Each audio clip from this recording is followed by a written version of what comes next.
new LinkedIn Hiring Pro can't undo your last hire, the no-show. Who set you back because they didn't show up on day one, or day two, or ever again. And now your product launch is delayed because you're talking to alien abduction podcasters to track them down.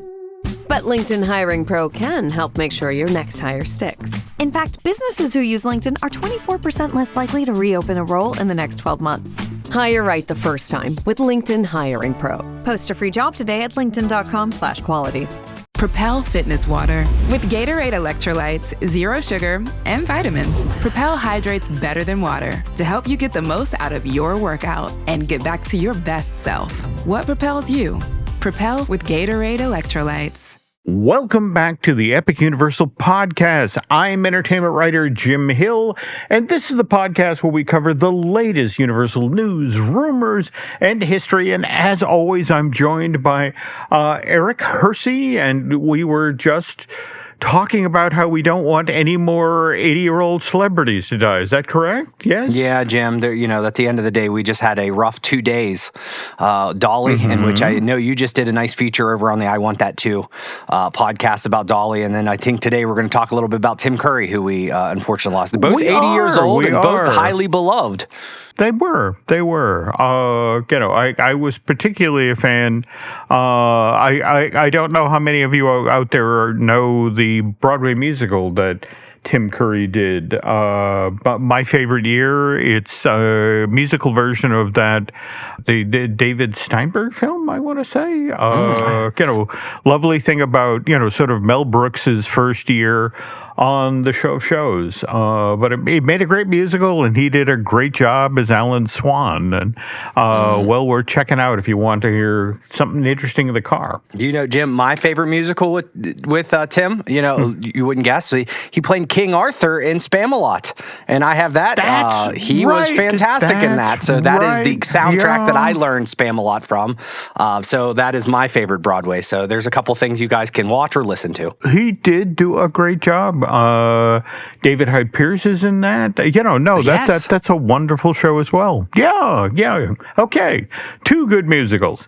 All right. Anyway, folks, but you're not here to hear us talk about musicals. You're here to hear us talk about Universal. And though toward the tail end of the show, we will talk about the Universal film that Tim worked on, which is Ridley Scott's Legend. And by the way, that's a great suggestion on Eric's part. I put that together this past afternoon. But before that, there's the news. And before the news, we have to acknowledge our sponsor, which is, of course, Be Our Guest Vacations. And are you planning an adventure to Universal Orlando anytime soon? Well, if you are, let the experts at Be Our Guest Vacations take care of the details for you. These travel professionals provide personalized concierge service and will work one-on-one with you to plan your resort stay. They'll help with your theme park tickets, as well as the special extras that make your trip really unique. From the Wizarding World of Harry Potter to Jurassic World and even Epic Universe, they help create the ideal Universal vacation. So get started today at beourguestvacations.com. And be sure to mention that the Epic Universal podcast sent you. So, speaking of which, I guess we're starting this week, news-wise, at Universal Orlando, right?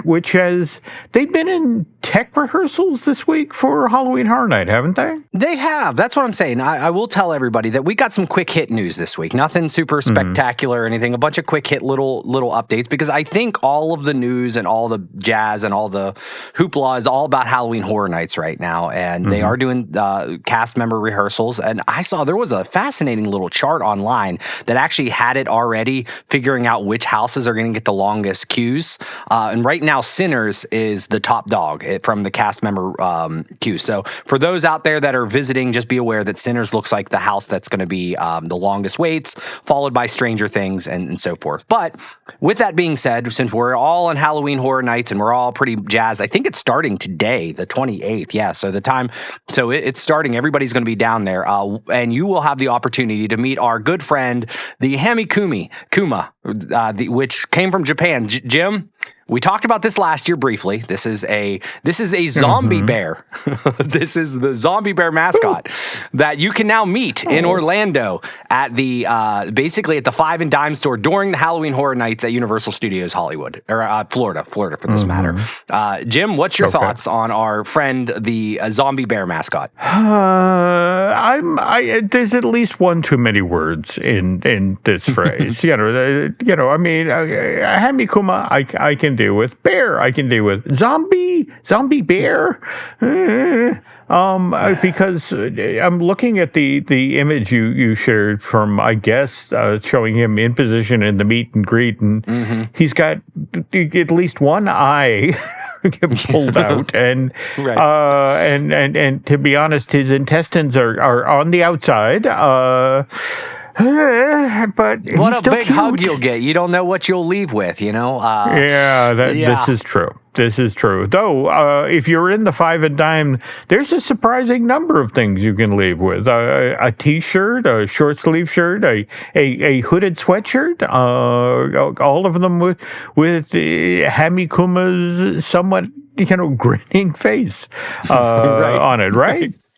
Yeah, that's it. There's merchandise. There's merchandise to be sold, and so not only you get to meet them now. So I'm just wondering, this is a big deal over in Orlando, or over in Japan, making its way to Orlando, and we have merchandise. And I'm wondering if there's any friends, if there's more lore to this. It's exciting to see, and I would love for anybody that's getting pictures with the Hamikuma to share it with us, because I'd like to see this guy in action. But the zombie teddy bear. You don't assume he's like Duffy. He's got like 5 friends we're going to meet. Yes. Oh, no. Listen, I think that would be a hysterical troll job if they're like, absolutely, hey, you have Duffy. All right, we got Gelatoni over there and Sally Mae and stuff, but now we start having a turtle that is a zombie and bunny rabbit zombie. Make it happen, Universal. You have the ability. I'm not going to say I could get behind that idea. I mean, I'm a little hesitant with Hamikumi, but the notion that if he could go the Duffy route and have his zombie posse with him, that could be fun. On the other hand, what would make it even more fun is that I could wear my Deathly Afraid necklace, and Hamikumi would have to stay away. So, can you explain to the nice folks what a Deathly Afraid necklace is? Yes, this came out last year. We talked about it. We said this would be my prized possession because at that point in time, I had not visited any type of horror experience. Now I think I could do it without, visiting Las Vegas and making our way through and understanding how it works. But the Deathly Afraid necklace is essentially what you do is you can purchase a 2026 available version for $20, and you can wear it around, and the scare actors will essentially leave you kind of alone. I mean, when you walk through the scare zones, it doesn't necessarily guarantee a scare-free experience, but with this necklace, you won't necessarily be bothered as much, and you're kind of, I always found it would be very nice for my daughter who hates that kind of stuff, and we still have to walk through, to make us where we want to go. She could be left alone while they can haunt my other children.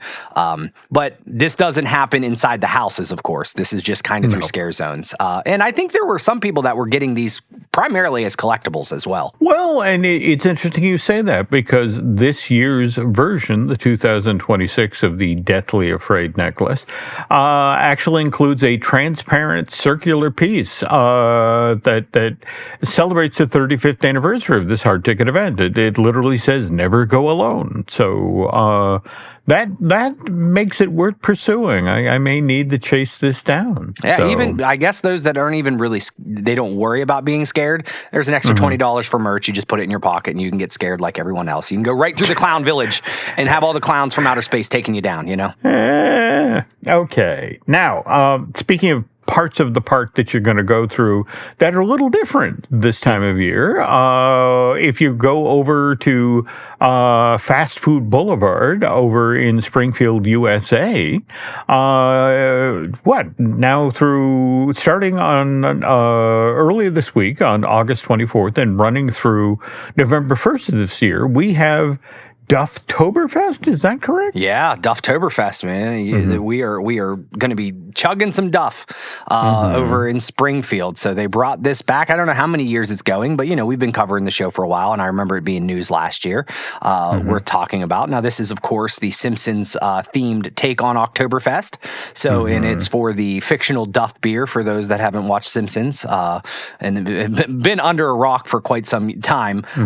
So yeah, you can get it over at the Duff Brewery Beer Garden and Moe's Tavern, and you can essentially, it's like there's a special limited time seasonal Duff beer that's only available during this. Now the question is, Jim, have you ever had a Duff beer down there? I have not, unfortunately. I have had a Duff. I have had a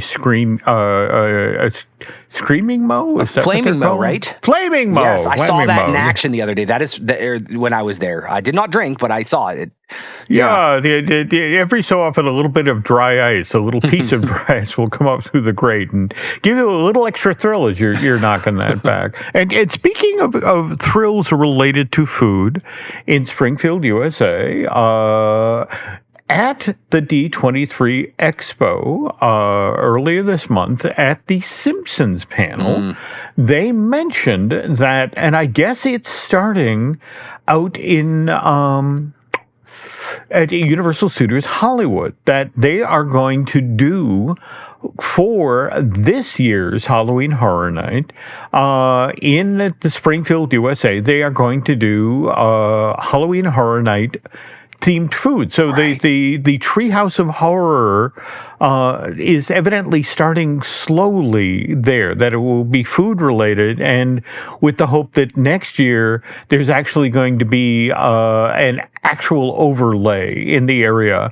And again, what I find fascinating about this is everything we're hearing is that the Simpson deal is actually up in 2028. So if the food is this year and then they get the Halloween Horror Night, so they're effectively going to go out with a bang. You're going to be able to experience the Springfield, USA at Halloween time. And we're going to have to go for that. Yeah, we're just going to have to go. Right. So. And it shocked me. I remember hearing this. I wasn't in the panel, but I remember hearing that a Universal mention was at D23. And it just seems like a Simpsons bit where, like, as soon as the panelist was done, they were taken out back and beaten for that mention. I just pictured that happening. But yeah, that is a crazy crossover where, like, we're at the D23 event and we're promoting a Halloween Horror Nights on The Simpsons. It is the craziest. How The Simpsons has worked in all of this is kind of crazier, in my opinion, than the Marvel Cinematic Universe in that. But they're not wrong. They're not wrong. And by the way, also something got pointed out over the past 24 hours or so. Dolly Parton did an appearance on The Simpsons, and I want to say, if I'm remembering the gag correctly, they actually Homer used Dolly's makeup remover to help him break out of jail. That's how strong it was. So anyway, we were just talking about Springfield, USA, out in Hollywood, and of course, just up the street from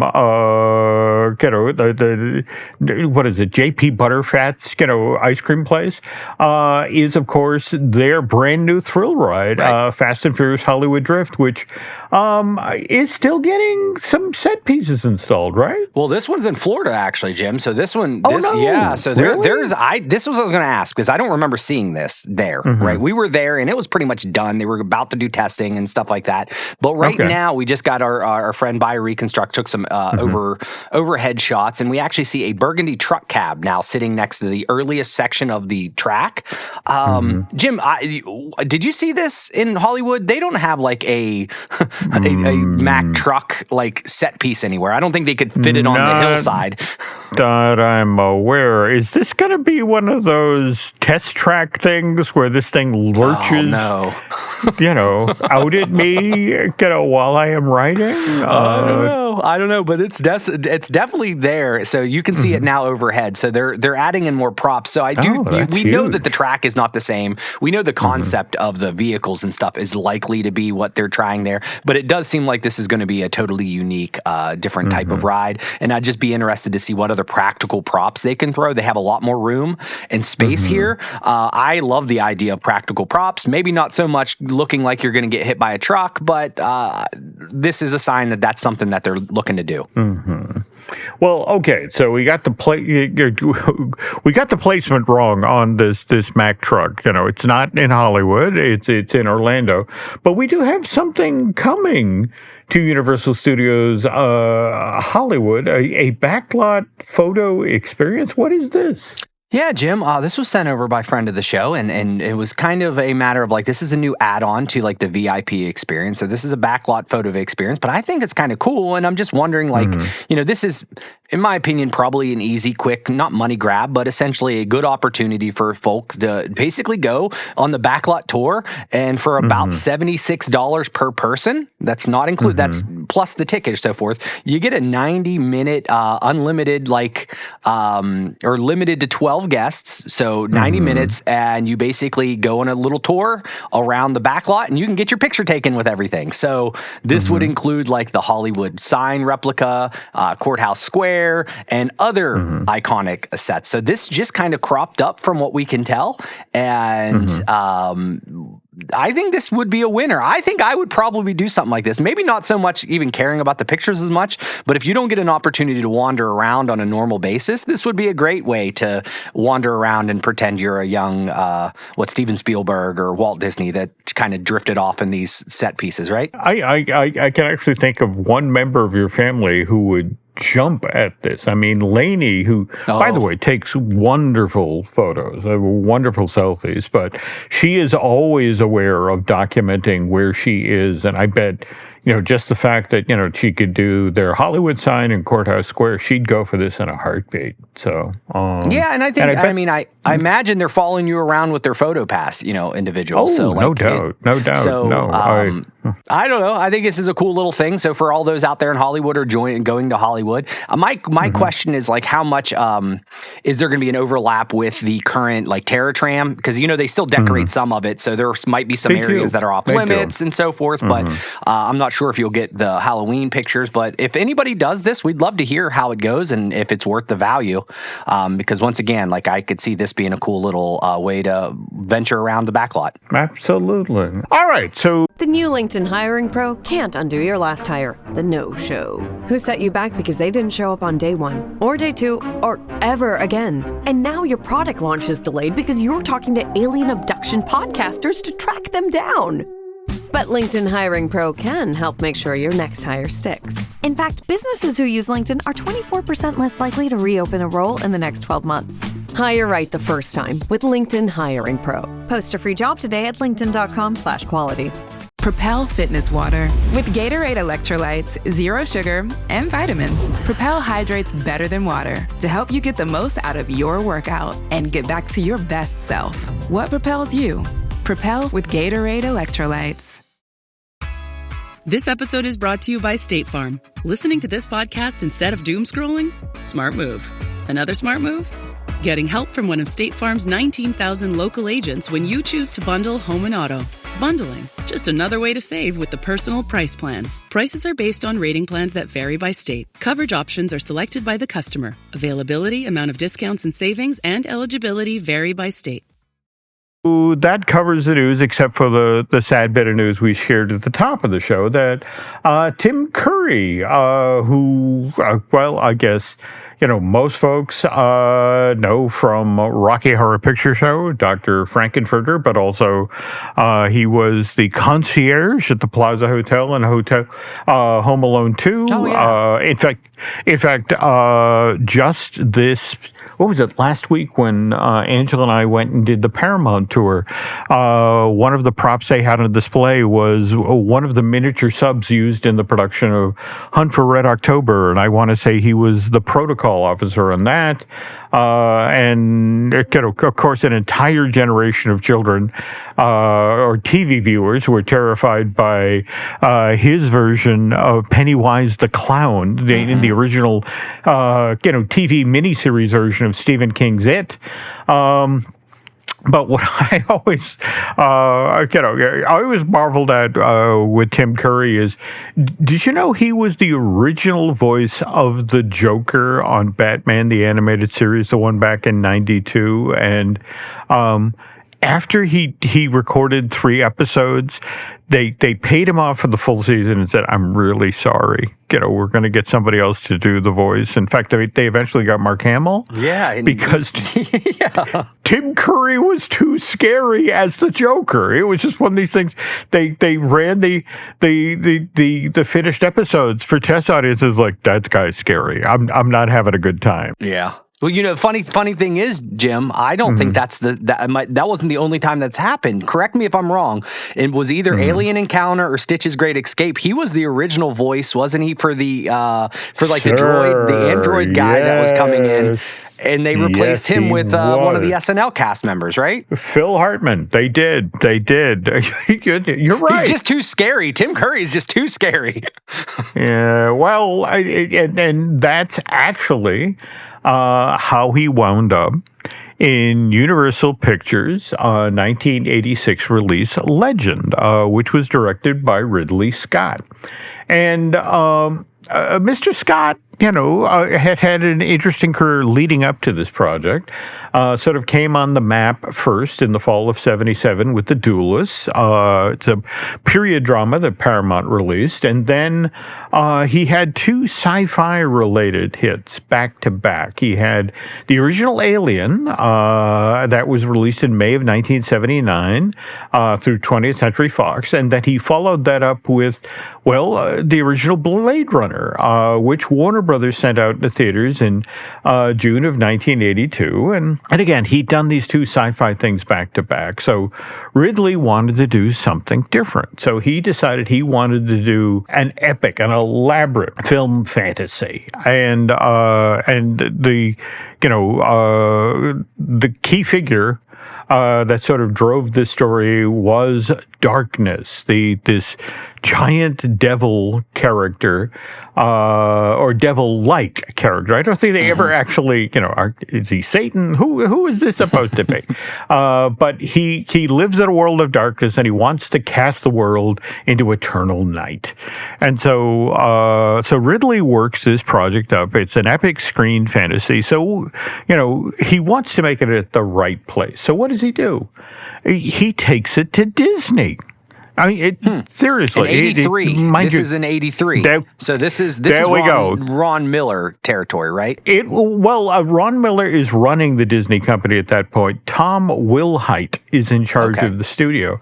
And Tom is flattered that, especially when Scott lays out that, look, I want to do this in the style of classic Disney animation. So he's like, I'm thinking like the Scary Woods from Snow White. And, I want this to be as frightening as, say, the Pleasure Island scenes in Pinocchio, or for that matter, when we see Chernabog in Fantasia. So, but here's the thing. Ridley doesn't know that Disney has already got an elaborate film fantasy of its own in the works, Return to Oz. Which is easily scary, which is that film itself has tormented or scared many of young children. But here's the wild thing, Eric. Okay. When Disney began principal photography of Return to Oz, that was February of 1984. In fact, they shot it. Originally, Disney wanted, Gary Kurtz, the producer, had this vision of, for example, when the scene that featured the deadly desert, he actually wanted them to go on location to the Sahara. And when you saw Oz in Ruins, he wanted to have Fraser Burke, the actress who played Dorothy, in Hadrian's Palace in Rome, a Roman ruin. But again, they got a little concerned as the costs began to creep up to 25-30 million, and eventually they decided they'd shoot it all at Elstree Studios in the United Kingdom. But again, that starts in February of '84. across the way in March of 1984 at Pinewood Studios. This is when, production of Legend begins. Now, mind you, again, it's just like Return to Oz. It's a $25 million film fantasy. And this is the thing. He couldn't get one studio to pay for it. So Universal Pictures and 20th Century Fox agreed to take it on together. It was a co-production. And gotta say, Eric, this was really brave of Universal because they had only, 18 months earlier, released Jim Henson's The Dark Crystal, which had also cost $25 million to make and had not even come close to covering its production costs. Yeah, and we kind of extensively covered that in an earlier episode. We did. That kind of goes into detail. That was pretty rough. Didn't turn into a cult favorite until way later. So that is kind of gutsy to go into that, knowing that you just lost a little bit of money. Well, but this time around, that Universal and 20th Century Fox felt, okay, this doesn't. This isn't Muppets. These are movie stars. I mean, for example, Tom Cruise, just a year previous, had made his breakout film, Risky Business, in 83.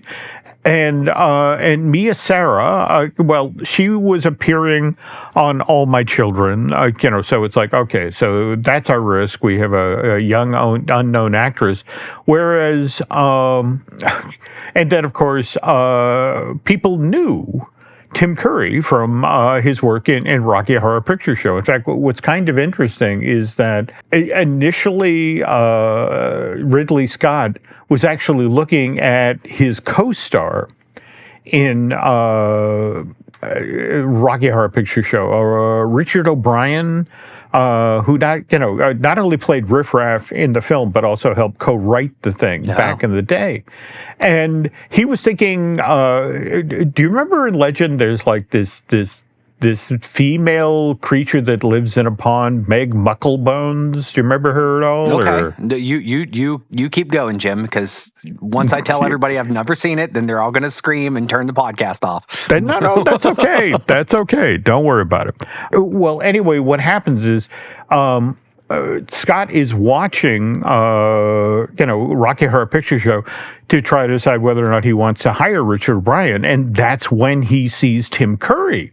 And it's like, oh, this is the guy to play Darkness. You can't wait for him to do this. And by the way, there were other people he also looked at for Tom of the Green, or Jack of the Green, the Tom Cruise role.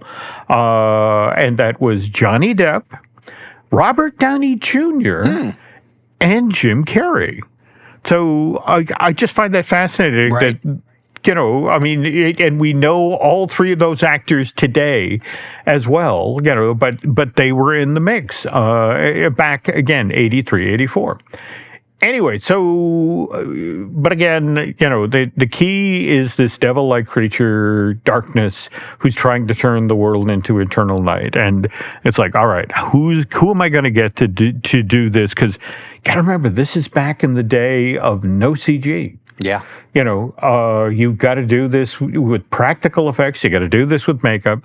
And Scott reaches out to Rob Bottin, who had done the werewolf effects for The Howling, but more importantly, had just done for Universal John Carpenter's The Thing in 1982. And you've seen that one, right? I mean, that... Keep going, Jim. Okay, wow. All right. Jim, mind you, I was not born when these movies came out. No. I understand. Trust me, if you had in fact seen John Carpenter's The Thing, which again, made back in 82, I know the noise you would have made. I mean, this is horror with like 5 exclamation points behind it. The makeup and practical effects in The Thing to this day are genuinely disturbing and unforgettable. So this is why he got the job to do all of the makeup on Legend. Now, here's the thing: Tim Curry has already signed on to play the role of darkness. And so, he's agreed to do it, not understanding that, Robert Boughton has just come on board, and he's working the potential concept paintings, and each time they send one of them to Tim, he gets more and more concerned because it's like, more of my body is being covered. I mean, it's not just my face, my neck, my shoulders, and now my chest. In fact, he talked later about the film. He said, well, the upside was, for the first time in my life, I had muscles, but they had to put them on every morning. In fact, that was the other thing. When they started doing this makeup over at L Street Studios, the first couple of times they did it, Eric, it took 10 hours. And over time, they got faster. They got it, up to 8 hours. And eventually, toward the end of production, they got it down to a mere 5.5 hours of sitting in the chair. But, part of this involved gluing 3-foot-long fiberglass horns to Tim Curry's head, and they were initially they were so heavy that they had to, they put a brace on his back, and it eventually it's like, you got to lower the weight, so they went out and made fiberglass versions of them. But so this adds 3 additional feet of height to Tim Curry. Now, mind you, he's also wearing 18-inch long stilts that create Darkness's hoofed feet. So he's now 10 feet tall, all right? Yeah. And again, for an actor who started out as 5'9", this took a little getting used to. And then even, the other thing to take into account here, Eric, is that at the end of the day, when filming is done, first Curry had to lay in a bath for an hour, which was what helped loosen all the adhesive that was gluing all these appliances to his body. And only then could he take this stuff off. And he learned the hard way that he really had to go through this process, because one day it had just been an absolute miserable day of filming. And, he just got so frustrated, he started to tear the makeup off. And he literally took his own skin off while he was doing this. And in fact, Scott then had to spend a week shooting around Tim Curry while he healed. The new LinkedIn Hiring Pro can't undo your last hire, the no-show. Who set you back because they didn't show up on day 1, or day 2, or ever again. And now your product launch is delayed because you're talking to alien abduction podcasters to track them down. But LinkedIn Hiring Pro can help make sure your next hire sticks. In fact, businesses who use LinkedIn are 24% less likely to reopen a role in the next 12 months. Hire right the first time with LinkedIn Hiring Pro. Post a free job today at linkedin.com/quality. Propel Fitness Water. With Gatorade electrolytes, zero sugar, and vitamins, Propel hydrates better than water to help you get the most out of your workout and get back to your best self. What propels you? Propel with Gatorade electrolytes. Again, very, very challenging project. And by the way, he wasn't the only actor on this film that faced a challenge or two. There's the famous scene in Legend where Tom Cruise's character, Jack of the Green, has to swim down to the bottom of a pond to collect a ring that Princess Lily, that's Mia Sara's character, has thrown away. And what they eventually decided to do is they needed really pure, clear water to shoot the scene in. So what they opted to do is they bought a plane ticket. They sent Tom Cruise and a crew to Silver Springs in Florida, where he had to swim down to the bottom of the pond there. And, Ridley Scott was like, those aren't real alligators, are they? No, absolutely. Those are real alligators. Oh dear. Please don't tell the studio. More important, please don't tell the insurance company that we made our star swim in water that had actual alligators in it. He didn't do his research on Florida. He didn't quite know. They did not. So anyway, this starts shooting in March of 1984, wraps up by August, September. And, Scott goes off and cuts the thing together. And in the end, it's a beautiful looking film. I mean, it looks like a storybook illustration up there on screen. So it's beautiful to look at. But from a story kind of point of view, Eric, it's inert. You just sort of sit there and look like, yeah, that's pretty. I don't really care about the characters, but it's pretty. And this is the thing. Universal, well, they had the stateside rights to release the movie, and 20th Century Fox had it for overseas. And so 20th Century Fox looks at it and goes, yeah, people in Europe will like this, Okay. So, and in fact, the version that goes out in Europe has a wonderful Jerry Goldsmith score. The guy who did the music for Star Trek, the motion picture. I mean, it created a classic film score.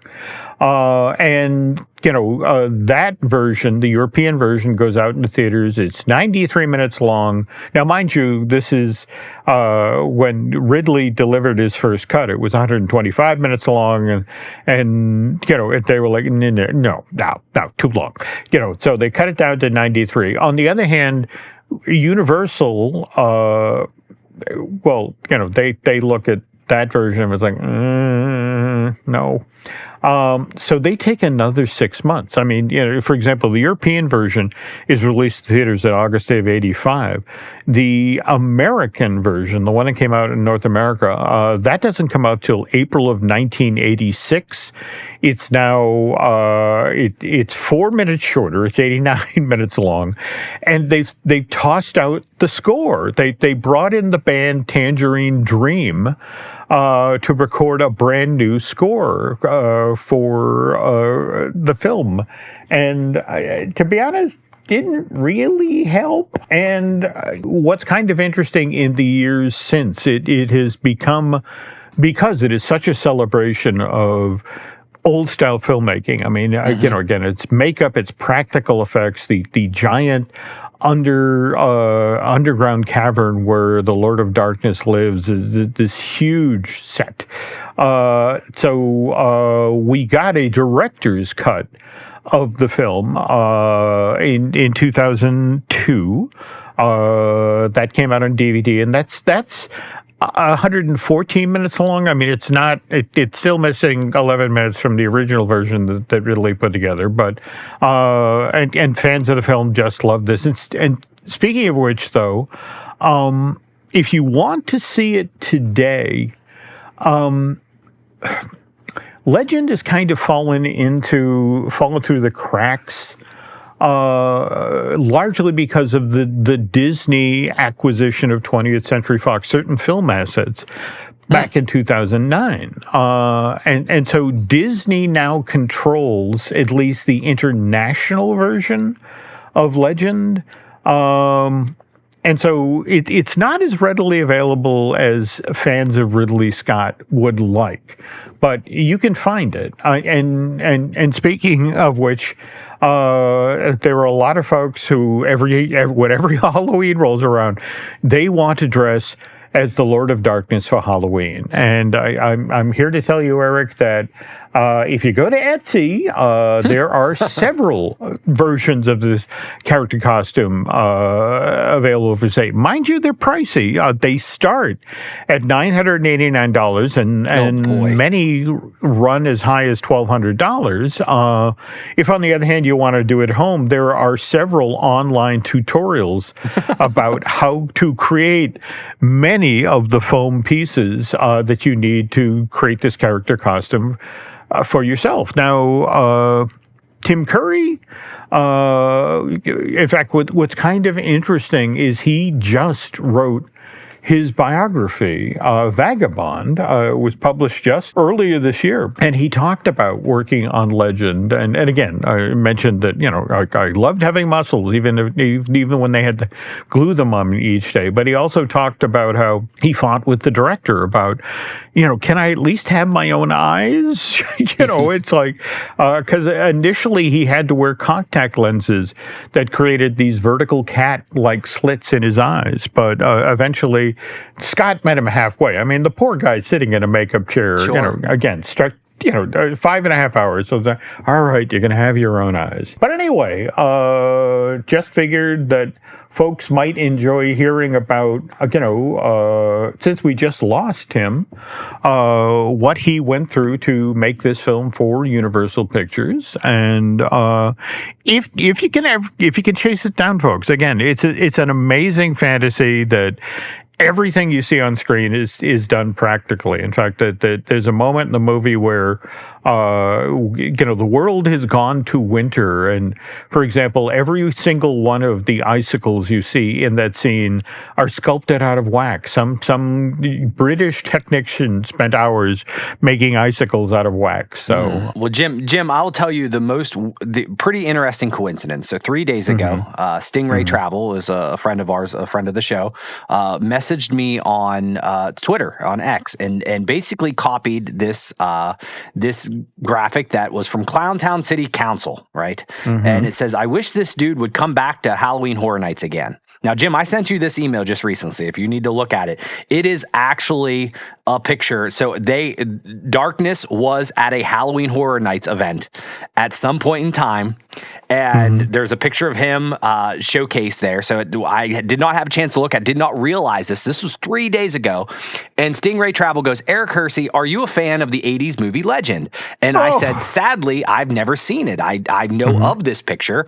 And I said, "Do you recommend?" And of course, he comes back and says, "Yes." It says, "Depends which versions you choose. One's more MTV with the soundtrack, and the other is more Willow. Think of your favorite dream. Yeah, there we go. Think of your favorite movie, Labyrinth, which he knows I'm a giant. Says only darker and moody. Basically, Ridley Scott trying to do a live-action Disney animated movie before the mouse did. If anything, it's very visual. So this is all news to you, but this is how organic this came up. And it's just a weird circumstance that it was put on my radar 3 days ago. Tim Curry, unfortunately passed away. And now it's one of those things where I feel like it's required viewing at this point in time. I feel like I have to go watch it. There we go. And more to the point, Stingray Travel is always suggesting amazing potential features. We could probably do between now and December, just, the pile of suggestions he sent along earlier this year. So that's wild that he just commented on that. 3 days. Cow. So it was this a weird timing thing. So I'm going to look up and see when Darkness was actually at Halloween Horror Nights, because the makeup and so forth in the picture that they took is quite amazing. So I don't know if they were getting their $1,000 uniforms on Etsy or not, but well, there we go. And but with that, folks, that is going to do it for this week's edition of the Epic Universal Podcast. And by the way, if you have topics or suggestions for future shows, just like Stingray Travel, feel free to send those along to myself and Eric through social media. And anything else to throw on the pile here, Eric? Or? No, Jim. There's a lot there. I saw on YouTube. There's a lot of videos of some of the houses. There were some tours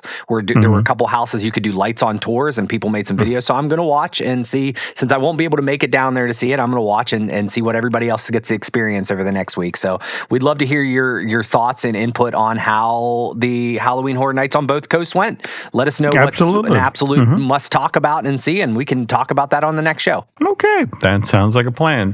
But for now, thanks for listening to this week's edition of the Epic Universal Podcast, and we will be back soon.